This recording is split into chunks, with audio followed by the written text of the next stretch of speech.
Shalom saudara-saudara yang terkasih, salam jumpa dalam Indri hari ini, Selasa 19 Januari pada pekan biasa yang kedua, juga hari kedua untuk pekan doa sedunia untuk persatuan umat Kristiani.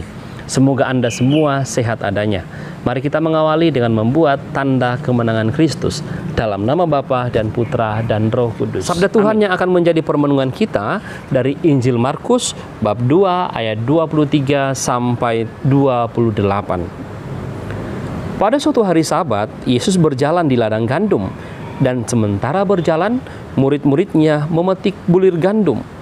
Maka kata orang-orang Farisi kepada Yesus, "Lihat, mengapa mereka berbuat sesuatu yang tidak diperbolehkan pada hari Sabat?"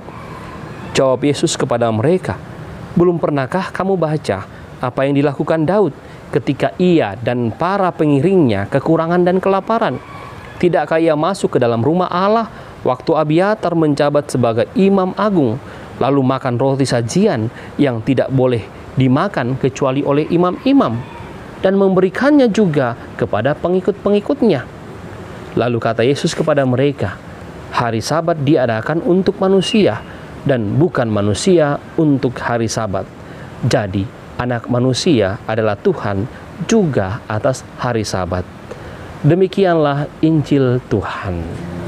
Saudara-saudara yang terkasih, salah satu keutamaan yang dimiliki oleh orang-orang Yahudi adalah setia dan menjunjung tinggi nilai-nilai religius yang mereka wariskan atau mereka dapatkan dari nenek moyang mereka, yang diikat dalam perjanjian antara Allah dan umat Israel, bahwa Allah akan menjadi Tuhan mereka dan umat Israel akan menjadi umat pilihan Allah. Maka seluruh relasi sosial yang mereka bangun ini diikat atau kemudian dibingkai dalam kerangka perjanjian ini. Maka segala bentuk kehidupan mereka dalam relasi sosial mereka juga itu senantiasa ada dalam relasi antara Allah dan umat Israel, seperti puasa, seperti memberikan sedekah, seperti juga dalam hal persembahan, juga termasuk hari Sabat yang kita dengarkan dalam Injil hari ini.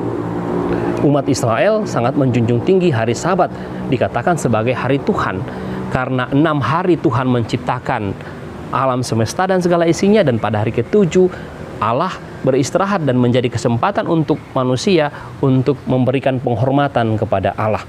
Maka untuk menjunjung tinggi hari Sabat ini, banyak aturan-aturan atau adat-adat yang dibuat untuk menjunjung tinggi hari Sabat, termasuk kegiatan-kegiatan yang dibatasi pada hari Sabat.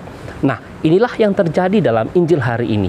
Ketika hari Sabat, beberapa murid Yesus itu memetik gandum dan memakannya, dan tindakan itu dianggap tindakan yang dilarang bagi orang-orang Farisi karena tidak menghormati hari Sabat, dan mereka menegur Yesus dan murid-muridnya. Disinilah Yesus kemudian menjelaskan kepada mereka bahwa salah satu yang menjadi bahaya bagi orang Israel adalah jatuh pada formalitas saja. Membuat sesuatu itu tidak melihat maknanya, tetapi hanya melihat aturan-aturan yang mendukung makna yang sesungguhnya. Itulah formalitas yang dikritik oleh Yesus pada hari ini. Salah satu permenungan yang dapat kita renungkan adalah bagaimana dengan hidup kita. Jangan sampai tindakan peribadatan kita, tindakan relasi kita sosialnya sebagai umat beriman dalam masyarakat hanya pada formalitas. Banyak contoh yang dapat kita berikan dalam zaman sekarang ini. Misalnya saja, setiap hari Minggu orang ke gereja, lalu kita juga ke gereja tanpa mengetahui apa maksudnya ke gereja. Ini adalah formalitas semata, supaya dianggap religius, pergi juga ke gereja. Atau saat gereja, orang berdiri, orang berlutut, kita hanya mengikuti berdiri, berlutut, tanpa memahami apa maksudnya ini. Orang jatuh pada formalitas dalam kehidupan religius mereka. Kalau tidak pakai baju baru, kalau pergi perayaan-perayaan besar ke gerejaan, tidak merasa baik, tidak merasa sungguh hadir dalam peribadatan. Ini juga orang jatuh pada formalitas semata, dan contoh-contoh yang lain. Juga dalam kehidupan masyarakat, bisa jadi orang Kristen juga tampil sebagai hanya formalitas semata.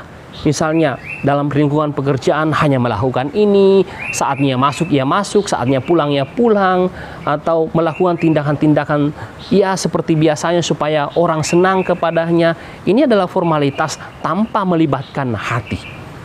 Orang Kristiani yang dipanggil dalam seluruh misteri hidupnya juga harus melibatkan hati dalam seluruh pekerjaannya. Dan semoga Injil hari ini, saudara-saudara yang terkasih, mengajar kita supaya kita tidak hanya jatuh pada formalitas, tetapi sungguh memahami makna yang terkandung dalam seluruh tindakan kita, melibatkan hati dalam seluruh aktivitas kita. Semoga kita dimampukan oleh Tuhan untuk itu. Semoga demikian. Amin. Kita mohon berkat Tuhan. Tuhan sertamu dan sertamu juga.